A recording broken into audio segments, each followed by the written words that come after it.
The most important thing for a weapon to have in Splatoon is damage. This is a hill I will die on. Unlike a lot of other real-time PvP arena-ish games, Splatoon doesn't really have any real way you can directly interact with your opponents outside of damage. There's no slows, no roots, no knockups, no stuns, no debuffs, nothing other than, I guess, Toxic Mist and Ink Vac. The only way the vast majority of weapons have to interact directly with their opponents is by killing them. The reason why I say damage is so important is because if you have no damage, if you are only able to paint and throw Toxic Mists, you have no control over your opponent's actions. They are free to do as they please. In the case of ranked modes especially, where there is an objective to control, sure, having a lot of paint lets you control the zone, but if the enemy team has damage and you don't, they can stop you from painting the zone very, very easily. When we talk about damage though, for a lot of weapons we don't actually care about the specific number itself. Ask me about most weapons in the game and I couldn't tell you the exact number for how much their shots deal. There will be some that I definitely do know because I spend a lot of time playing them or because I have this weird seething hatred for them, but ask me how much damage a shot from a Glugadorlies does before it rolls and I would have no clue. Or no glue? No, I'm not keeping that in. But what I could tell you, and the number that actually matters in the vacuum, is its shots to kill. Because practically speaking, there isn't really any difference between 33.4 damage and 49.9. That is, in a vacuum, there isn't.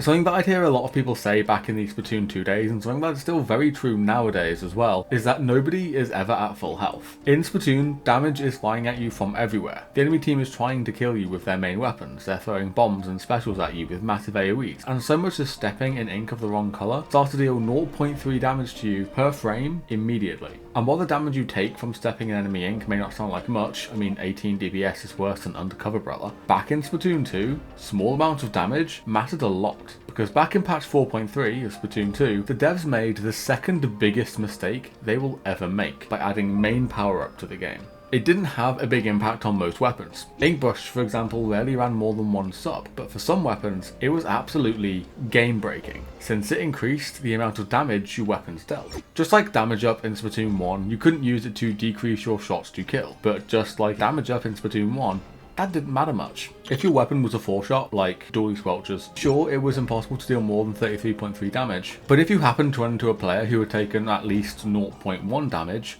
from literally anywhere, you're now a 3-shot weapon. In a game of Splatoon, taking 0.1 damage is very easy to do. All you have to do is step in enemy ink for 1 frame, and suddenly you're in massive danger. It's why ink resistance became incredibly important after this patch. And so, in real practical scenarios, it turned out that, yeah, main power-up did decrease the shots you needed to kill in a lot of scenarios. Oh, and you thought one sub of ink res would save you? No. If you got hit and then stepped in ink, which was common because enemy shots can in fact paint, you could still take damage from the ink on the floor afterwards, which mattered for weapons like custom door squelchers, or just the normal door squelchers I suppose, tetras and ballpoint, who could fight you at full health and then still 3-shot you. I literally made a build with 1 main and 2 subs ink res to ensure that I didn't take damage from enemy ink if I was at or below 66.7 HP. Specifically for scenarios where there were multiple 4-shot main power-up weapons on the enemy team, which did happen from time to time. Double ballpoint was a surprisingly common sight for a time. And so, back in Splatoon 2, the exact amount of damage you dealt mattered, since the closer you got to dealing 33.3, 49.9 or 99.9 damage, the more likely you were to reduce your shots to kill.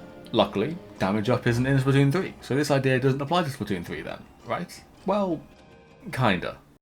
So, yeah, in Splatoon 3 the damage from ink doesn't matter all that much, since there's no way to easily reach the insanely high damage numbers. However, there are sources of damage in Splatoon 3 that do still matter. Shots from main weapons, as well as AoE from sub and special weapons matter, and there is a very interesting thing about damage from these sources. They come in very predictable and discrete amounts. Splattershot shots deal 36 damage, Inkbrush is supposed to deal 30, the decalculated charge slash does 80, Zuka's AoE is 50, Hammer does 60, Burst Bomb does 25 and 35, and the outside radius of most lethal bombs does 30. And this 30 number is really important, because this 30 number is one of the most likely damage numbers you will take. The outside damage radius of bombs, as well as the AoE of specials like Crab Tank and Tenta Missiles, are very hard to avoid in a real game, and so it's very likely that if you are not at full health, you are at 70 health. because you took 30 damage. And if your opponent has a way of dealing 70 damage to you, you're in a lot of danger.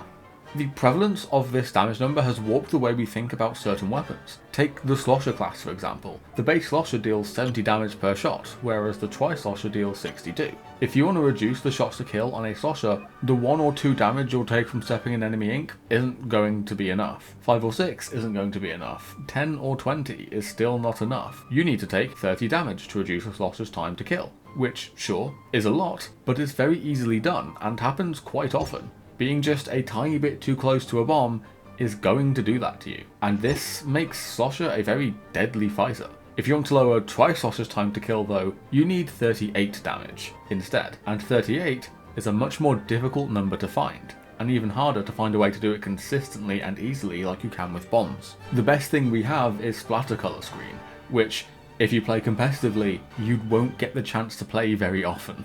In practice, this means that Slosher is a high damage menace that has been top tier for a very long time, whereas Tri-Slosher has been struggling ever since it got its points of special nerf on Cooler. That's quite the contrast, despite both weapons being a 2-shot. Oh, and did you think one sub-bomb defense would save you? No, because if you get hit by an enemy bomb and then step in enemy ink, you're still getting 1-shot, because bombs can in fact paint, and stepping on enemy ink for too long after getting hit by a bomb can put you back into that 1-shot threshold.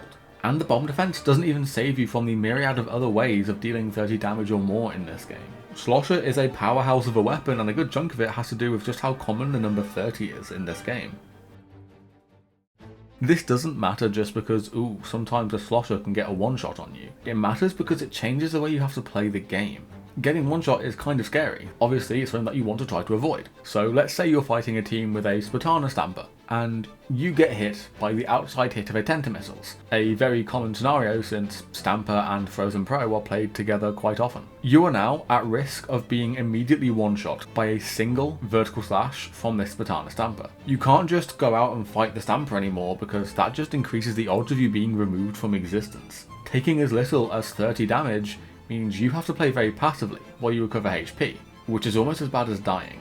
Because one of the most important things to remember when playing literally any PvP game ever is that you should never let your opponents do anything for free. Everything they do must be met with at least equal resistance, or you use the opportunity to take something else in return. If they want an early special, then you get mid. If they want the left side, you get right. If they want the splat zone, they gotta get through you first. This idea is all about being proactive and forcing the enemy team to have to fight for everything. But if you get hit for 30 damage, you are now forced to play more passively. And in practice, what this means is that the enemy team has free reign to do whatever they want without resistance from you, because you're recovering HP. Despite the advantage your opponents are gaining, it's much better to do nothing for a couple of seconds than it is to fight them and then get 1-shot and then die and do nothing for 10 seconds. So it is your best play, but you know you're not in a good spot when your best play is to do nothing. Essentially, the threat that a 70 damage weapon poses is just as powerful as the combos their damage allows, but only if they do 70, because the 62 damage from Tri-Slosher just won't cut it.